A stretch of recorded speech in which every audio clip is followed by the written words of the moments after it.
है हमारा species concept. ठीक है भाई, हमारा जो टॉपिक है वो क्या है, स्पीसीज कंसेप्ट, कि भाई स्पीसीज क्या होती है। अब आपको पता है जो रिलेटेड इंडिविजुअल्स होते हैं उनको हम एक स्पीसीज में रखते हैं, यही करते हैं ना भाई।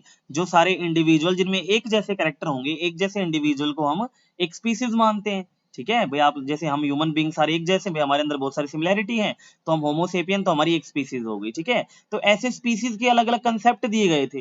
ये टॉपिक एज इट इज आपके सिलेबस में लिखा गया है भाई। ठीक है, आपको पढ़ना है, एनसीईआरटी में शायद आपको नहीं मिलेगा अच्छे से स्पीसीज कंसेप्ट। तो देखो, the term species and concept of species were proposed by John रे। तो पहली चीज तो आपको क्या याद रखनी है, जॉन रे एक साइंटिस्ट थे जिन्होंने स्पीसीज टर्म भी दी और कंसेप्ट ऑफ स्पीसीज भी दिया, यानी कि स्पीसीज और कंसेप्ट ऑफ स्पीसीज दोनों जॉन रे के द्वारा कॉइन की गई थी। ठीक है, ही described more than 18,000 plants and animal. उन्होंने 18,000 से ज्यादा प्लांट और एनिमल्स के बारे में हमें बताया अपनी बुक में। और उनकी बुक क्या थी भाई, उसका नाम क्या था, हिस्टोरिया जनरलिस, ठीक है, प्लांटेरम। हिस्टोरिया जनरलिस प्लांटेरम, इस बुक के अंदर उन्होंने 18,000 से ज्यादा प्लांट और एनिमल स्पीसीज का किसमें डिस्क्रिप्शन दिया, कंसेप्ट बताया। ठीक है, फिर देखो स्पीसीज के अलग अलग कंसेप्ट दिए गए हैं। पहला कंसेप्ट क्या है भाई, स्टैटिक कंसेप्ट ऑफ स्पीसीज। ठीक है जो स्पीसीज हैं उसके अलग अलग कंसेप्ट दिए गए हैं। तो पहला कंसेप्ट क्या था, static concept of species. Static का मतलब स्टेशनरी, जो मूव ना करे। ठीक है, तो सबसे पहले देखो दिया किसने, it was proposed by Linnaeus. Carolus Linnaeus एक साइंटिस्ट थे जिन्होंने स्टैटिक कंसेप्ट ऑफ स्पीसीज को प्रपोज किया, इसको दिया, गिवन किया। ठीक है, according to this concept there is no change in the characteristics of a species with respect to time. तो ये लीनियस के द्वारा जो दिया गया था स्टैटिक कंसेप्ट, ये क्या कहता है कि स्टैटिक का मतलब भाई स्टेशनरी होगी, तो जो स्पीसीज होती हैं इन्होंने क्या बताया, उसके अंदर कोई भी चेंज नहीं होता। ठीक है, अगर एक स्पीसीज हमारे पास है तो उसके कैरेक्टरिस्टिक होते हैं, उसके कैरेक्टर, तो उसके कैरेक्टर्स में कोई भी चेंज नहीं आएगा विद रेस्पेक्ट टू टाइम। ठीक है, जो स्पीसीज आज है वैसी स्पीसीज पहले थी और वैसी ही स्पीसीज बाद में रहेगी। यानी भाई इन्होंने क्या बताया कि स्पीसीज जो एक बार बन गई वो स्टेशनरी है। ठीक है, जैसी आज है वैसी ही कल थी, वैसी ही आगे रहेगी। ठीक है, तो ये कंसेप्ट दिया था भाई कैरोलस लीनियस ने। ठीक है, तो इन्होंने क्या बताया, स्पीसीज ऑफ प्रेजेंट, ठीक है, species of present day are same as that of past and will remain same in future. जो स्पीसीज आज की हैं वैसी कल की थी और वैसी ही आने वाले कल की होंगी। ठीक है, नेक्स्ट है आप लोगों का डायनेमिक कॉन्सेप्ट ऑफ स्पीसीज।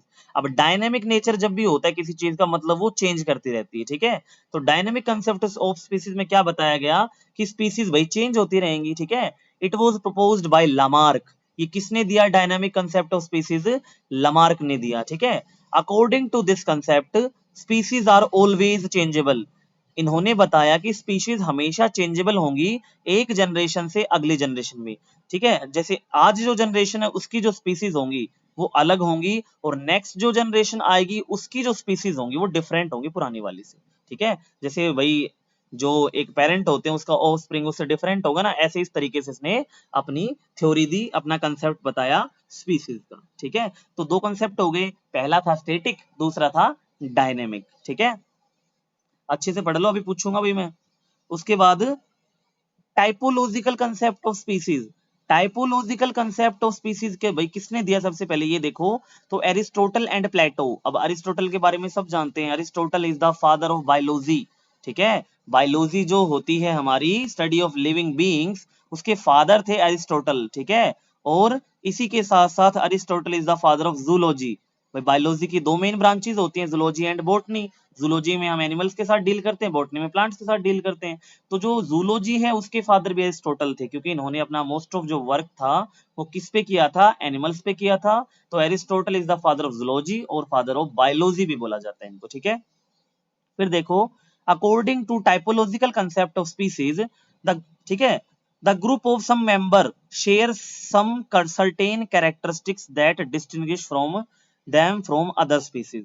तो ये क्या बता रहा है भाई, जैसे हमारे पास एक स्पीसीज है और उसके कुछ मेंबर्स हैं, ठीक है, तो एक स्पीसीज के जो मेंबर्स हैं उनके अंदर कुछ ऐसे कैरेक्टरिस्टिक्स होंगे, ऐसे फीचर्स होंगे जो उन्हें दूसरी स्पीसीज से बिल्कुल अलग बनाएंगे। सही बात भी है भाई, हमारी स्पीसीज है तो हमारे अंदर अलग कैरेक्टर हैं जो डॉग की स्पीसीज में नहीं है और कैट की स्पीसीज में नहीं है, ठीक है, तो हमारे अंदर अलग कैरेक्टरिस्टिक्स हैं, दूसरी स्पीसीज में अलग कैरेक्टरिस्टिक्स हैं, जिसकी वजह से एक स्पीसीज दूसरी स्पीसीज से अलग पहचान में आती है, डिस्टिंग्विशेबल है, ठीक है, हम डिस्टिंग्विश कर सकते हैं आपस में कि ये डिफरेंट स्पीसीज है, ये डिफरेंट है बाय सम सर्टेन कैरेक्टरिस्टिक्स। तो ये कंसेप्ट था typological concept of species which was given by Aristotle and Plato, ठीक है।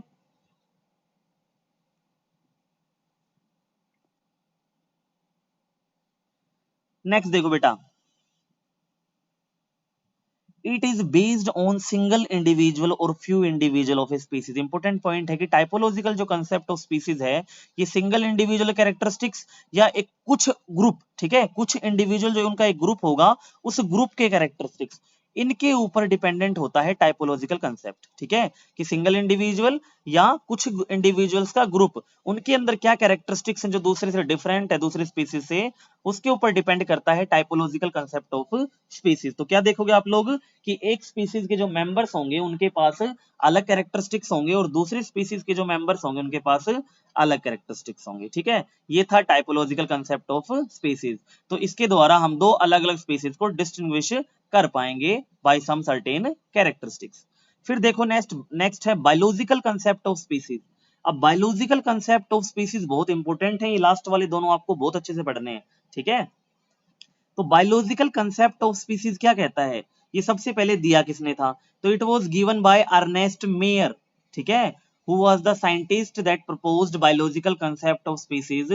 तो biological concept of species was proposed by a scientist known as Ernst Mayr, ठीक है, और अर्नेस्ट मेयर को डार्विन बोला जाता है 20वीं सदी का, डार्विन ऑफ 20th सेंचुरी। अब डार्विन के बारे में आप सब पढ़ के आए हो 10th में, जिन्होंने थ्योरी ऑफ नेचुरल सिलेक्शन दी थी, ठीक है, कि नेचर जो फिट होता है उसको क्या करेगी भाई, सिलेक्ट कर लेती है, और जो अनफिट होता है उसको एलिमिनेट कर देती है, डार्विन ने बताया था।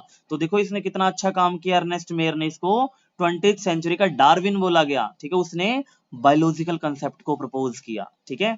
Mayor defined species in the form of biological concept, उसने स्पीसीज को किस कंसेप्ट में डिफाइन किया है, बायोलॉजिकल कंसेप्ट के रिलेशन में। भाई सब स्पीसीज को डिफाइन करना चाह रहे हैं, सब अपना अलग अलग कॉन्सेप्ट लेके आए, कोई स्टैटिक लेके आया, कोई डायनेमिक लेके आया, कोई टाइपोलॉजिकल लेके आया, बायोलॉजिकल आया, ठीक है।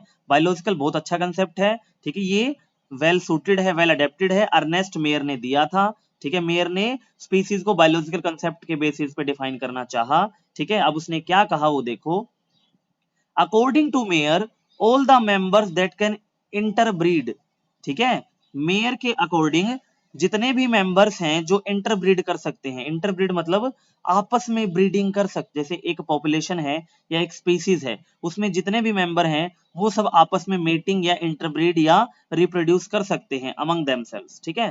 तो अकॉर्डिंग टू मेयर जो जितने भी मेंबर्स हैं अगर वो आपस में इंटरब्रीड कर सकते हैं, ठीक है, and can produce fertile offsprings are members of same species. भाई एक जगह पे कुछ मेंबर्स रहते हैं, एक तरीके से लगा लो, अगर वो आपस में क्या कर सकते हैं, इंटरब्रीड कर सकते हैं, रिप्रोड्यूस कर सकते हैं, और उसके बाद ऑफस्प्रिंग बना सकते हैं, और ऑफस्प्रिंग कैसा होना चाहिए, फर्टाइल। भाई उनके जो बच्चे पैदा हुए वो फर्टाइल होने चाहिए, यानी कि उनमें भी रिप्रोडक्शन की एबिलिटी होनी चाहिए। अगर ऐसा काम कुछ ऑर्गेनिजम्स कर पा रहे हैं तो वो सेम स्पीसीज के हैं, समझे, कि भाई एक पर्टिकुलर एरिया था वहां पे कुछ मेंबर्स थे, अब मैं कैसे पहचानूंगा कि एक स्पीसीज के अकॉर्डिंग टू बायोलॉजिकल कंसेप्ट कि भाई वो अगर आपस में इंटरब्रीड कर पा रहे हैं और फर्टाइल ऑफस्प्रिंग को जन्म दे पा रहे हैं तो वो एक ही किसके हो जाएंगे भाई, आपके स्पीसीज के हो जाएंगे। और ये किसने बताया, बायोलॉजिकल कंसेप्ट ऑफ स्पीसीज ने बताया, जो दिया किसने था, आपके अर्नेस्ट मेयर ने, ठीक है। नेक्स्ट देखो, दिस डेफिनेशन वॉज इनकम्प्लीट, लेकिन ये डेफिनेशन इनकम्प्लीट थी, कैसे, because it was only applicable to sexually reproducing organisms. Interbreed कौन करेंगे, वो ऑर्गेनिज्म जो आपस में, सॉरी, वो ऑर्गेनिज्म जो कैसे होंगे, सेक्सुअली रिप्रोड्यूसिंग, क्योंकि इंटरब्रीडिंग तो उन्हीं में होगी, ठीक है। लेकिन इसने क्या नहीं बताया कि ए सेक्सुअल रिप्रोडक्शन का केस तो इसने एक्सप्लेन ही नहीं किया, ठीक है। तो क्योंकि इसने ए सेक्सुअल रिप्रोडक्शन केस को एक्सप्लेन नहीं किया, इसीलिए डेफिनेशन इनकम्प्लीट रह गई। ए सेक्शन में जैसे बैक्टीरिया हो गए, आपके ब्लू ग्रीन एल्गी हो गई, माइकोप्लाज्मा हो गए, उस सारे कंसेप्ट को इसने एक्सप्लेन नहीं किया। ठीक है, फिर देखो, when species is determined on the basis of interbreeding, the species is called as biological species।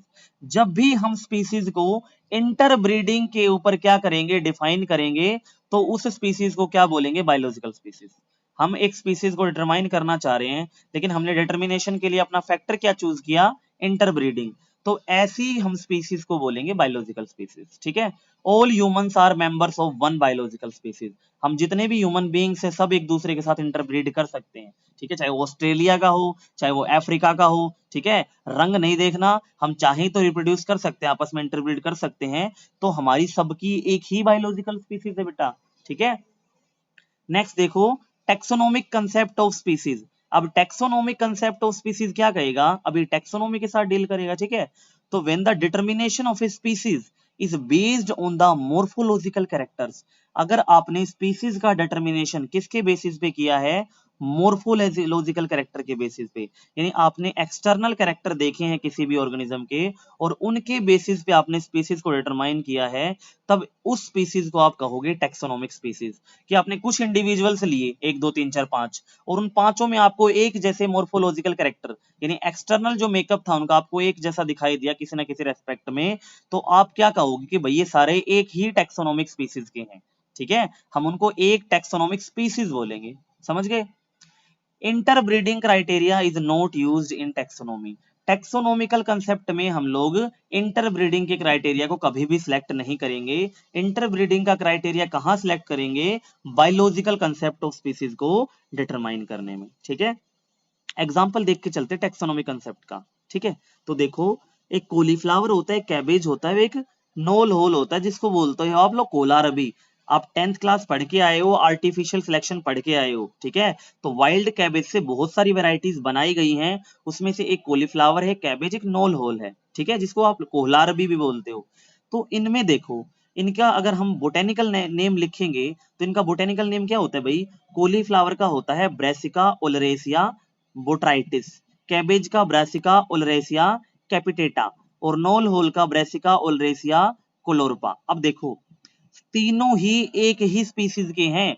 ठीक है, ओलरेसिया ही स्पीसीज है इनकी। ठीक है, लेकिन यहाँ पे जो इनकी सब स्पीसीज है वो डिफरेंट डिफरेंट है, बोट्राइटिस, कैपिटेटा और कोलोरपा। ठीक है, बोट्राइटिस, कैपिटेटा और कोलोरपा, तीनों डिफरेंट डिफरेंट इनकी, समझ लो सब स्पीसीज लगा लो या वैरायटी लगा लो, कुछ भी कह लो, ये डिफरेंट है, लेकिन इनके मोर्फोलॉजिकल कैरेक्टर्स बहुत ज्यादा मिलते जुलते। भाई है तो अलग टाइप ये एक कैबेज की अलग वैरायटी, गोभी की वाइल्ड कैबेज की अलग वैरायटी, ये वाइल्ड कैबेज की अलग वैरायटी है, ये वाइल्ड कैबेज की अलग वैरायटी है, लेकिन इन तीनों के मोर्फोलॉजिकल कैरेक्टर जो हैं, ठीक है, तीनों के जो मोर्फोलॉजिकल कैरेक्टर्स हैं वो मिलते जुलते हैं, इसीलिए हम इन तीनों को क्या बोलेंगे, ये एक टेक्सोनोमिक स्पीसीज बनाती हैं। ठीक है, ये तीनों ही ब्रेसिका ओलरेसिया हैं, लेकिन सब स्पीसीज डिफरेंट है, लेकिन इन तीनों को आप देखोगे तो इनके फ्लोरल कैरेक्टर या इनकी मोर्फोलॉजी आपको एक जैसी मिलेगी, जिसकी वजह से एक स्पीसीज हो गई। ठीक है, अब देखो आगे बताता हूं।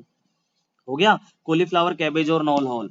अब देखो, अकॉर्डिंग टू टेक्सोनोमिक स्पीसीज, ठीक है, टेक्सोनोमिक स्पीसीज का जो कंसेप्ट था उसके according these all three have same morphological या फ्लोरल कैरेक्टर। तो जो हम लोगों के कॉलीफ्लावर, कैबेज और नोल होल, तीनों के अंदर फ्लोरल कैरेक्टर मान लो या मोर्फोलॉजिकल कैरेक्टर मान लो, सेम ही होते हैं, therefore they belong to one taxonomic species. तो ये गोभी की तीनों ही वैरायटी एक टेक्सोनोमिक स्पीसीज बनाएंगी क्योंकि इनके फ्लोरल कैरेक्टर मैच करते हैं आपस में। ठीक है, बट दीज ऑल आर, ठीक है, but these all three can not interbreed among themselves. ठीक है, लेकिन ये तीनों जो हैं ये आपस में इंटरब्रीड नहीं कर सकती, इनके बीच में इंटरब्रीडिंग पॉसिबल नहीं है, क्योंकि ये अलग अलग सब स्पीसीज हैं और डिफरेंट सब स्पीसीज भी आपस में इंटरब्रीड नहीं कर सकती। ठीक है, तो इनमें इंटरब्रीडिंग नहीं होती, तो ये बायोलॉजिकल कंसेप्ट के अकॉर्डिंग तीन बायोलॉजिकल स्पीसीज हैं, एक ना होके ये तीन अलग अलग बायोलॉजिकल स्पीसीज हैं। अब बात को समझो एक बार फिर से, तीन वैरायटीज ली हमने, कॉलीफ्लावर ली, कैबेज ली और तीसरा क्या लिया भाई हमने, कोहलारबी ले लिया, नोल होल ले लिया की बात है। तो तीनों जो है भाई उनके फ्लोरल कैरेक्टर देखने में मॉर्फोलॉजी एक जैसी है। अगर फ्लोरल कैरेक्टर या मॉर्फोलॉजी एक जैसी होगी तो हम क्या बोल देंगे कि भाई तीनों एक ही टेक्सोनोमिक स्पीसीज का हिस्सा है, ठीक है। लेकिन बायोलॉजिकल स्पीसीज के कंसेप्ट में हमने इंटरब्रीडिंग को लिया था, तो ये तीनों ही जो गोभी की वैरायटी है ये आपस में इंटरब्रीड नहीं कर सकती, तो इसीलिए ये एक स्पीसीज ना होके तीन बायोलॉजिकल स्पीसीज हैं, ठीक है। आई बात समझ में भाई? आप लोगों ने पढ़ा भी होगा आर्टिफिशियल सिलेक्शन केस में कि आपस में खुद इंटरब्रीड नहीं करती है, हम आर्टिफिशियली इनमें कैरेक्टर सिलेक्ट करते हैं। तो ये थोड़ी है कि हमने भाई एक खेत में गोभी लगा दी, ठीक है, कैबेज लगा दी और कैबेज के साथ कॉलीफ्लावर लगा दी, तो ये नहीं होगा कॉलीफ्लावर और कैबेज आपस में पॉलिनेट कर जाएं, आपस में रिप्रोड्यूस कर जाएं अपने आप। इसीलिए ये अलग अलग बायोलॉजिकल स्पीसीज हैं, एक बायोलॉजिकल स्पीसीज का हिस्सा नहीं है, ठीक है। उसके बाद हम दो चार पांच इंपोर्टेंट पॉइंट्स देखते हैं, फिर आज इतना ही करेंगे, ठीक है। तो देखो सम इंपोर्टेंट पॉइंट्स अबाउट स्पीसीज, जो स्पीसीज होती हैं उनके बारे में कुछ इंपोर्टेंट पॉइंट्स हैं, ठीक है। तो देखो पहला तो species is a unit of classification.